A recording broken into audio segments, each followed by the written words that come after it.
Hello and welcome to Twist List. Today we are looking at Top 10 Ancient Refugee Crises. Refugee crises are nothing new. For millennia, warfare, disease, famine, and political unrest have caused the displacement of millions. The troubles facing both migrants and sanctuary nations have remained constant throughout history. When handled properly, these mass movements can become opportunities to spread technology and add vitality to a population. If mishandled, refugee crises can topple the most powerful empires. At number 10 we have Hadrian's Wall Refugee Camp. In 2013, archaeologists excavating near Hadrian's Wall discovered what they believe is an ancient refugee camp. They found nearly 100 temporary but well-constructed structures within the ancient Roman Vindolanda fort. The simple structures are what one would expect north of the wall in agrarian communities. These structures never held soldiers, which has led some to believe that they housed migrants flooding across the border in the 3rd century AD. Roman soldiers resided in long, rectangular barracks. Many of this type have already been found at Vindolanda. Experts believe that these ancient refugees would have been instrumental in feeding and trading with the Romans. Due to their collaboration with the enemy, the refugees would have been perceived as traitors by the rebels in the north. The refugees probably fled the north in search of sanctuary because northern society was in tatters for much of the 3rd century. The 9th spot on the list is occupied by Spanish Jews in the Ottoman Empire. In 1492, King Ferdinand and Queen Isabella issued the Alhambra Decree, expelling all Jews from their nation and ushering in the Inquisition. The same year, Ottoman Emperor Sultan Bayezid II issued a proclamation welcoming the Spanish Jews to his lands. Nearly 250,000 Jews settled in Ottoman territory, principally Salonika and Istanbul. These Sephardic Jews used their new homeland to create a second golden age, echoing the one they once had in the Iberian Peninsula. The newcomers introduced the printing press to the Ottomans. Wealthy Jews even financed the Sultan's operations. In return, the Sultan offered the Jews the city of Tiberias. These refugees revitalized the decimated settlement. They restored deserted houses, cleared out rubble, and turned a wasteland into a garden. By the mid-1500s, nearly every one of Tiberias' new residents was of Iberian origin. Number 8 on our list is Rome's Folly.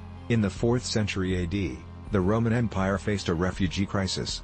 The Huns swept in from the east, overrunning Germanic and Goth tribes who fled toward the imperial border. Within a few short years, 200,000 Goths lined the banks of the Danube, Rome's northern border, pleading for asylum. The Eastern Roman Emperor, Valens, accepted Goths into his territory to help fight against the Persians. The Western Roman Empire housed the Goths in camps that became death traps. Corrupt officials stole food and goods intended for the hungry horde. The desperate refugees resorted to selling their children for dog meat. Soon, the Goths revolted. Germans already living within the empire broke ranks and joined the invaders. In AD 378, the Goths clashed with the imperial army at Adrianople. Emperor Valens and most of his army were slaughtered. In AD 410, the emboldened Goths sacked Rome itself. At number 7 we have Huguenots. In 1685, King Louis XIV revoked the Edict of Nantes, which had protected religious freedom in France. Protestant ministers were given 2 weeks to convert to Catholicism or leave. Laymen were not even given the option. As a result, a wave of French Calvinists known as Huguenots fled to Holland, Sweden, Prussia, Ireland, and England. According to a recent study, 1 in 6 Britons has French Protestant ancestry. By the beginning of the 18th century, 5% of London's population was Huguenot. England ultimately provided a home for 650,000 of these refugees. Their expertise in silk weaving, printing, cabinet making, metallurgy, and watchmaking revitalized the English economy. Huguenot Denis Papon even invented the pressure cooker and an early form of the steam engine. Number 6 on the list is Ancient Refugee Drama. Ancient Athens prided itself on taking in refugees. Hospitality extended to international diplomacy, occasionally with dire consequences. According to the historian Thucydides, politician Alcibiades convinced the Athenians to go to war in Sicily because helping those in need was the Athenian way. Unfortunately, the war led to the city's downfall. A cycle of ancient Greek drama tackles the timeless issues related to refugees. In Sophocles' Oedipus Rex, the Athenians offer sanctuary to Oedipus, who blinded himself after he murdered his father and married his mother. Some believe that hosting the disgraced king will bring divine wrath.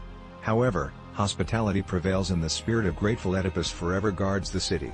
In Euripides' Children of Heracles, Athenian King Demophon faces civil war for taking in refugees.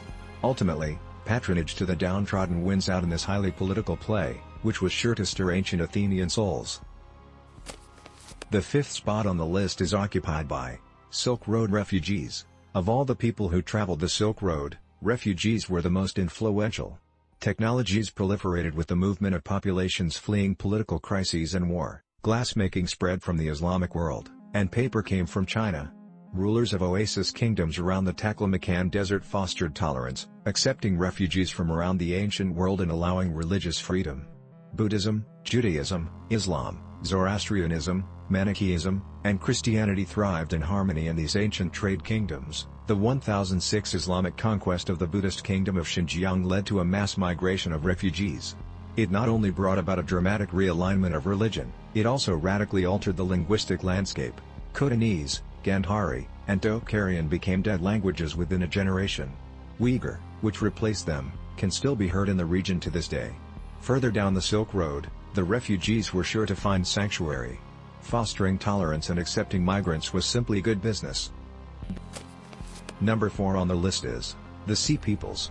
In the 13th century BC, the Sea Peoples terrorized the Mediterranean. Their wave of destruction leveled civilizations and cleared the way for the Greeks and Romans to flourish. The identity of these marauders remains a mystery. The most popular theory is that they emerged from the collapse of the Hittite Empire in Anatolia and the Mycenaean Empire in Greece. These devastated civilizations sent refugees flooding into the coastal Levant and Cyprus. Some believe that populations from the Black Sea region also added to the Sea Peoples. One group of the Sea Peoples listed by the Egyptians has elicited special interest. The Teresh are believed to be the Tyrrhenians. According to Strabo, this was an ancient name for the Etruscans and the origin of Tyrrhenian Sea's name. According to legend, Tyrrhenians were refugees from Troy. The Mycenaean Greeks destroyed their ancient Trojan homeland, forcing them to ultimately resettle in what is now Tuscany. At the third place we have Europe's ancient Indian refugees. The name Gypsy comes from a mistaken idea that the Roma hail from Egypt. Genetic and linguistic analysis revealed that their origins actually lie in northwestern India. Sometime before AD 1300, they began a massive migration to the west.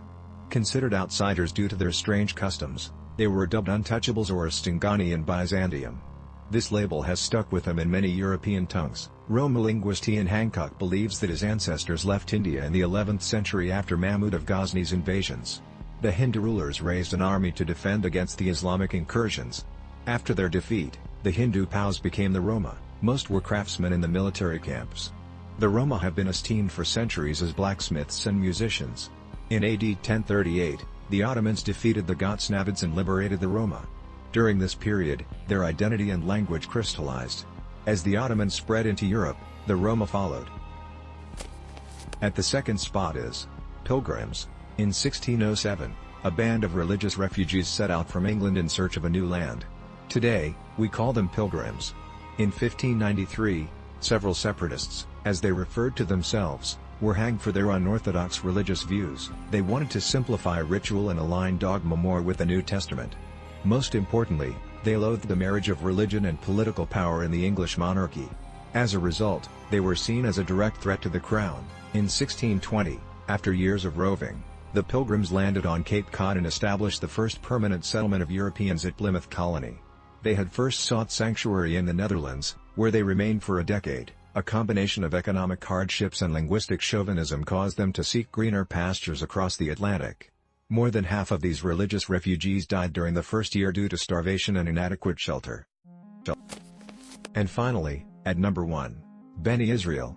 The Beni Israel are Indian Jews who lived unknown to the rest of the Jewish world for centuries. According to legend, they are descended from 7 men and 7 women who were shipwrecked and settled the Kalaba region south of Mumbai. Some believe they are descended from Jews fleeing the Assyrian invasion in 721 BC. Others claim they were refugees of Israel's conflict with King Antiochus. Rabbi David Rahabi stumbled across the Beni Israel in the 1700s.